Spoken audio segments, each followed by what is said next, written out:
Welcome back to the States. Now it's time for America's Talking, with headlines from across the country that you can find in the description below or in your inbox with the Center Square newsletter, free at thecentersquare.com. NASA awarded $590.4 million in new moon base lander contracts Tuesday, but the agency has not disclosed what its broader Moon to Mars program is going to cost taxpayers.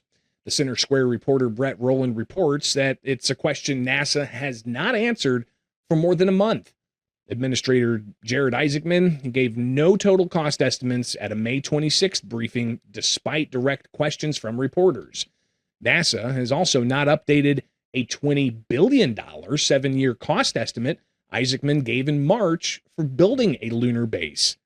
Now, that figure does not include the broader Moon to Mars program. NASA officials responded to a written question from the Center Square asking that figure by the June 25th deadline, but it didn't provide that estimate. The total mission's costs did not come up at Tuesday's briefing. Isaacman, he said, everyone from both sides of the aisle and beyond, they're looking to the moon for what's next. We're on Moonbase Update 2 right now, so there's going to be a lot of Moonbase updates. We're doing this, monthly going forward. You have a national space policy that calls for building a moon base. The President of the United States wants to see a moon base. You have bipartisan support from Congress to build a moon base. We're going to be sending, crew and payload to the moon for a very, very long time. So if you're in the business of making hardware and you're continuing to think about how to improve that hardware, which you should do when you have a demand signal that goes from infrequent bespoke landers to let's do this all the time, you're probably making, worthwhile investments at this point. So there's going to be a lot more moon updates going forward. Now, the agency's funding remains contested in Washington, D.C. The White House has proposed cutting NASA's budget 23% from $24.4 billion to just $18.8 billion, while the House has advanced legislation keeping funding flat. NASA's acting inspector general testified before Congress in January 2024 that the Artemis program alone was projected to exceed $93 billion through 2025. The agency has not said how much more the Moon to Mars program would add to that figure. Colorado Attorney General Phil Weiser was projected to win the Democratic primary for governor after early results Tuesday, but the Republican primary for that same seat, it's too close to call. Meanwhile, the Attorney General primaries were determined by large margins. The Center Square contributor Liam Hibbert reports Weiser is expected to go up in the November 3rd election against whoever wins the Republican primary, and the winner will succeed Democratic Governor Jared Polis, who's termed out as Colorado's governor. While Scott Bottoms trailed in the Republican gubernatorial primary with 19.8% of votes, Victor Marks got 38.7%, and State Senator Barb Kirkmeyer 41.5%, remaining with 11,000 votes of each other out of a total of 385,000 counted votes Tuesday evening. Meanwhile, Republican incumbents won their primaries Tuesday for Colorado's 3rd, 5th, and 8th congressional districts.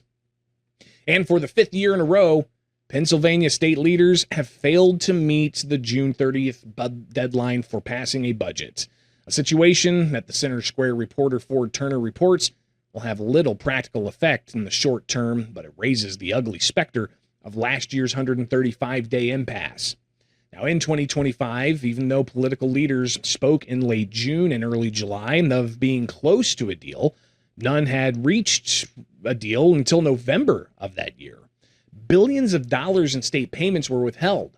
Counties lost millions of dollars, and programs were cut with employees being furloughed. Now, chances of making the deadline this year ended before 3 p.m. Tuesday, with the Republican-controlled Senate concluding its day of voting, with members intended to leave Harrisburg and head home for the long Independence Day holiday weekend, even though they would be on call for a hasty return. Now, the Democrat-controlled House, meanwhile, they stayed in Harrisburg and was scheduled to be in session today. And that's just some of what America is talking about. Get these and other headlines at thecentersquare.com.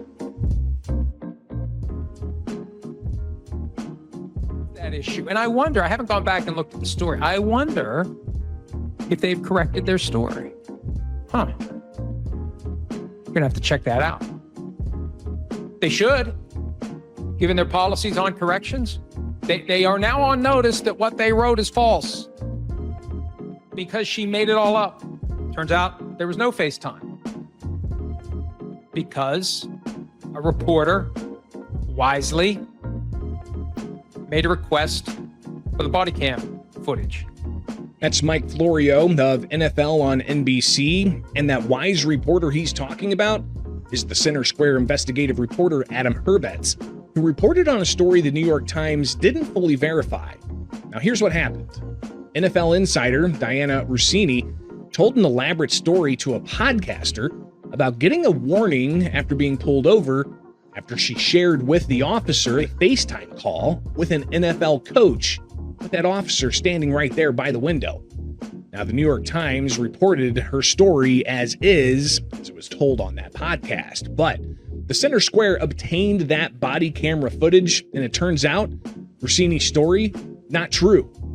Now, while she did get pulled over for distracted driving, body camera footage the Center Square obtained shows Rossini fabricating part of that story.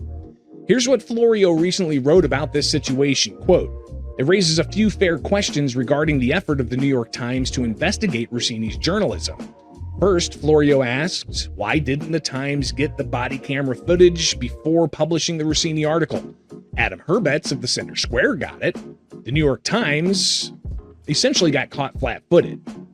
Now, the New York Times later did credit the Center Square for obtaining that body camera footage first, which seemingly disproved part of their story.